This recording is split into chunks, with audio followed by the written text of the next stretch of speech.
мужества старший сержант Гасанов Набир Серкерович, заместитель командира взвода 94-го полка оперативного назначения.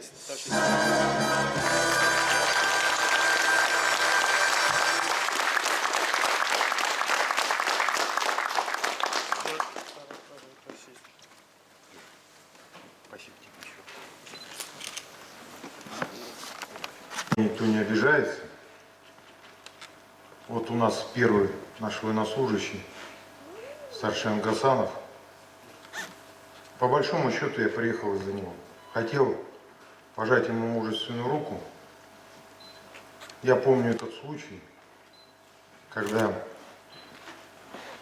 выполняя задачи в Давыдово-Броде, а это самый был момент, скажем так, очень сложный,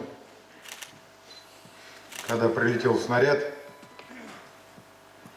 один военнослужащий наш сразу погиб, второй, скажем так, отделался контузией, но Азер, конечно, попал в такую ситуацию, когда получил тяжелейшее ранение.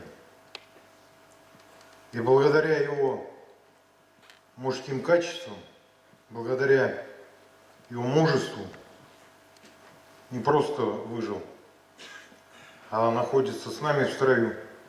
Хочу сказать тебе, все, что от меня зависит, все я сделаю. Поэтому отдельно тебе еще раз хочу пожать твою руку мужественную, пожелать тебе всего доброго. Не думай, что на этом жизнь закончилась.